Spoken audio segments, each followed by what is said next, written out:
People at the back, can you hear me clearly? Okay, good. Have you ever held a question in mind for so long that it becomes part of how you think? Maybe even part of who you are as a person? Well, I've had a question in my mind for many, many years, and that is, how can you speed up learning? Now, this is an interesting question because if you speed up learning, you can spend less time at school. And if you learn really fast, you probably wouldn't have to go to school at all. Now, when I was young, school was sort of okay, but I found quite often that school got in the way of learning. So I had this question in mind, how do you learn faster? And this began when I was very, very young. When I was 11 years old, I wrote a letter to researchers in the Soviet Union asking about hypnopedia. This is sleep learning, where you get a tape recorder, you put it beside your bed, and it turns on in the middle of the night when you're sleeping, and you're supposed to be learning from this. Good idea. Unfortunately, it doesn't work. But hypnopedia did open the doors to research in other areas, and we've had incredible discoveries about learning that began with that first question. I went on from there to become passionate about psychology, and I have been involved in psychology in many different ways for the rest of my life up until this point. In 1981, I took myself to China, and I decided that I was going to be native level in Chinese inside 2 years. Now, you need to understand that in 1981, everybody thought Chinese was really, really difficult and that a Westerner could study for 10 years or more and never really get very good at it. And I also went in with a different idea, which was taking all of the conclusions from psychological research up to that point and applying them to the learning process. What was really cool was that in 6 months I was fluent in Mandarin Chinese, and it took a little bit longer to get up to native. But I looked around and I saw all of these people from different countries struggling terribly with Chinese. I saw Chinese people struggling terribly to learn English and other languages.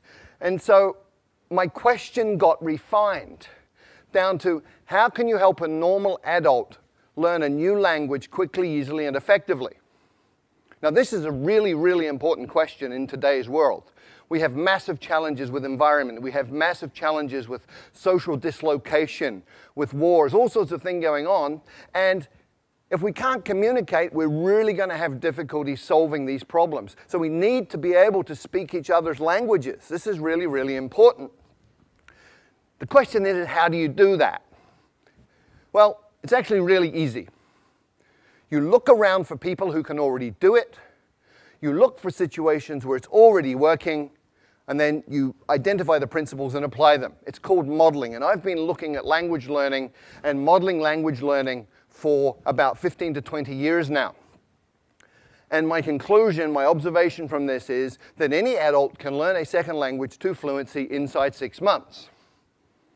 Now, when I say this, most people think I'm crazy. This is not possible. So let me remind everybody of the history of human progress. It's all about expanding our limits. In 1950, everybody believed that running 1 mile in 4 minutes was impossible. And then Roger Bannister did it in 1956, and from there it's got shorter and shorter. 100 years ago, everybody believed that heavy stuff doesn't fly, except it does, and we all know this. How does heavy stuff fly? We reorganize the material using principles that we have learned from observing nature, birds in this case. And today, we've gone even further.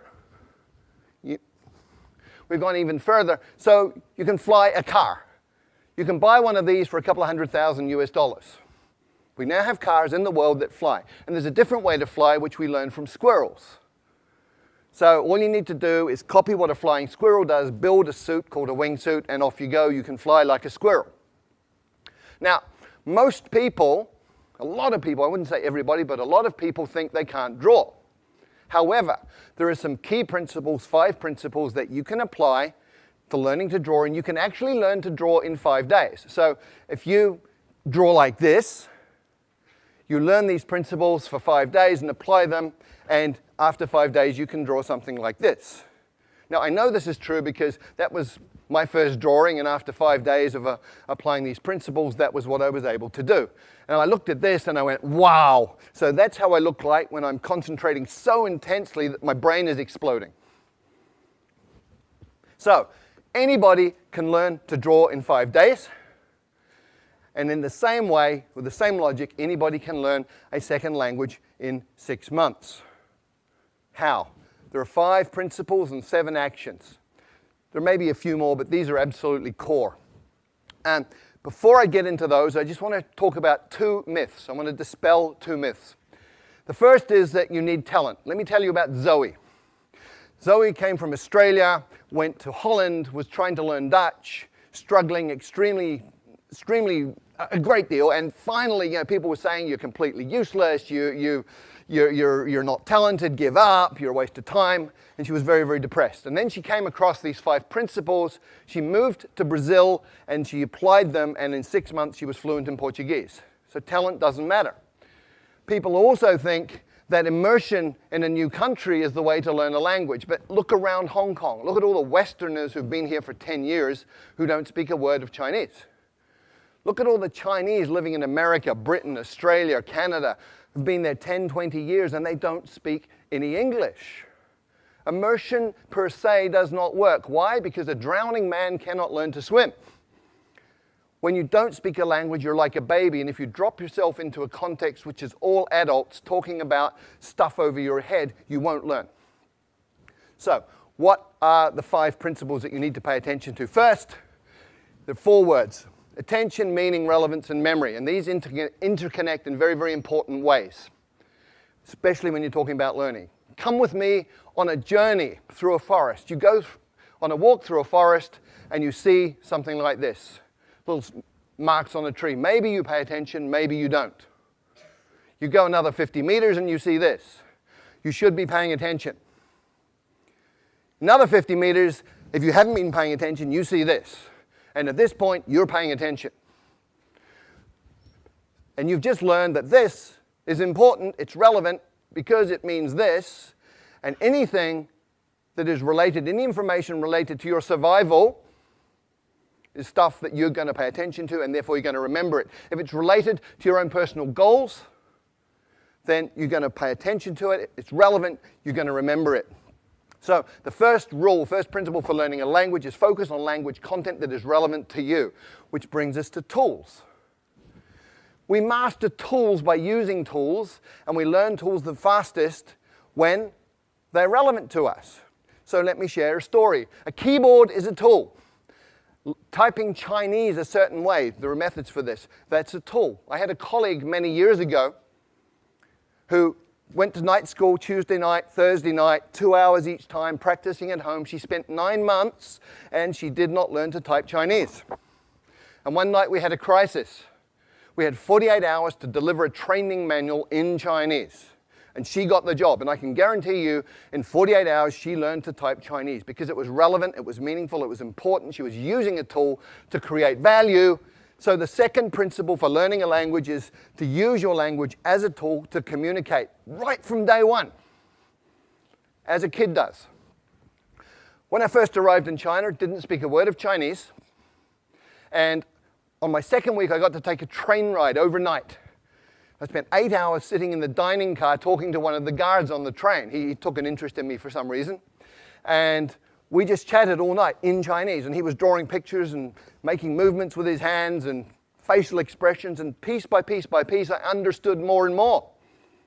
But what was really cool was 2 weeks later, when people were talking Chinese around me, I was understanding some of this, and I hadn't even made any effort to learn that. What had happened, I'd absorbed it that night on the train, which brings us to the third principle. When you first understand the message, then you will acquire the language unconsciously. And this is really, really well documented now. It's something called comprehensible input. There's 20 or 30 years of research on this. Stephen Krashen, a leader in the field, has published all sorts of these different studies. And this is just from one of them. The purple bars show the scores on different tests for language. The green and the purple people were people who had learned by grammar and formal study. The green ones are the ones who learn by comprehensible input. So comprehension works. Comprehension is key. And language learning is not about accumulating lots of knowledge. In many, many ways, it's about physiological training. A woman I know from Taiwan did great in English at school. She got A grades all the way through, went through college, A grades, went to the US and found she couldn't understand what people were saying. And people started asking her, "Are you deaf?" And she was English deaf. Because we have filters in our brain that filter in the sounds that we are familiar with, and they filter out the sounds of languages that we're not. And if you can't hear it, you won't understand it. If you can't understand it, you're not going to learn it. So you actually have to be able to hear these sounds. And there are ways to do that, but it's physiological training. Speaking takes muscle. You've got 43 muscles in your face. You have to coordinate those in a way that you make sounds that other people will understand. If you've ever done a new sport for a couple of days and you know how your body feels, hurts, if your face is hurting, you're doing it right. And the final principle is state, psychophysiological state. If you're sad, angry, worried, upset, you're not going to learn, period. If you're happy, relaxed, in an alpha brain state, curious, you're going to learn really quickly. And very specifically, you need to be tolerant of ambiguity. If you're one of those people who needs to understand 100% every word you're hearing, you will go nuts because you'll be incredibly upset all the time because you're not perfect. If you're comfortable with getting some, not getting some, just paying attention to what you do understand, you're going to be fine, you'll be relaxed, and you'll be learning quickly. So based on those 5 principles, what are the 7 actions that you take? Number 1, listen a lot. I call it brain soaking. You put yourself in a context where you're hearing tons and tons and tons of the language, and it doesn't matter if you understand it or not. You're listening to the rhythms, you're listening to patterns that repeat, you're listening to things that stand out. So just soak your brain in this.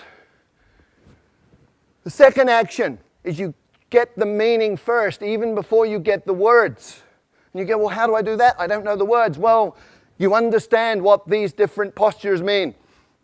Human communication is body language in many, many ways. So much body language. From body language, you can understand a lot of communication. Therefore, you're understanding, you're acquiring through comprehensible input. And you can also use patterns that you already know. If you're a Chinese speaker of Mandarin and Cantonese, and you go to Vietnam, you will understand 60% of what they say to you in daily conversation, because Vietnamese is about 30% Mandarin, 30% Cantonese. The third action, start mixing. You probably have never thought of this, but if you've got 10 verbs, 10 nouns, and 10 adjectives, you can say 1,000 different things. Right? Language is a creative process. What do babies do? Okay, me, but, now. Okay, that's how they communicate. So start mixing, get creative, have fun with it. It doesn't have to be perfect, just has to work. And when you're doing this, you focus on the core. What does that mean? Well, with every language, there's high-frequency content. In English, 1,000 words covers 85% of anything you're ever going to say in daily communication. 3,000 words gives you 98% of anything you're going to say in daily conversation. You've got 3,000 words, you're speaking the language. The rest is icing on the cake. And when you're just beginning with a new language, start with your toolbox. Week number 1. In your new language, you say things like, how do you say that? I don't understand. Repeat that, please. What does that mean? All in your target language. You're using it as a tool, making it useful to you. It's relevant to learn other things about the language. By week 2, you should be saying things like me, this, you, that, give, hot, simple pronouns, simple nouns, simple verbs, simple adjectives, communicating like a baby. And by the 3rd or 4th week, you're getting into what I call glue words. Although, but, therefore, these are logical transformers that tie bits of a language together, allowing you to make more complex meaning. At that point, you're talking. And when you're doing that, you should get yourself a language parent. If you look at how children and parents interact, you understand what this means. When a child is speaking, it'll be using simple words, simple combinations, sometimes quite strange, sometimes very strange pronunciation. Other people from outside the family don't understand it.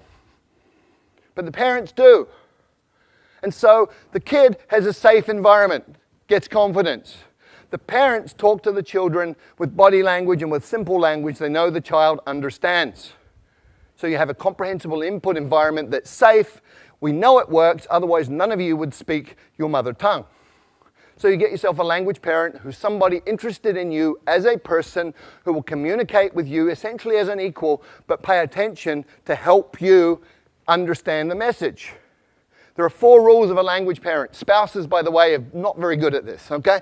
But the 4 rules are, first of all, they will work hard to understand what you mean, even when you're way off beat. Secondly, they will never correct your mistakes. Thirdly, they will feed back their understanding of what you're saying so that you can respond appropriately and get that feedback. And then they will use words that you know. The 6th thing you have to do is copy the face. You've got to get the muscles working right so you can sound in a way that people will understand you. There's a couple of things you do. One is you need to hear how it feels and feel how it sounds, which means you have a feedback loop operating in your face. But ideally, if you can look at a native speaker and just observe how they use their face, let your unconscious mind absorb the rules, then you're going to be able to pick it up. And if you can't get a native speaker to look at, you can use stuff like this. Sing, song, king, sung, hung. And the final idea here, the final action you need to take is something that I call direct connect.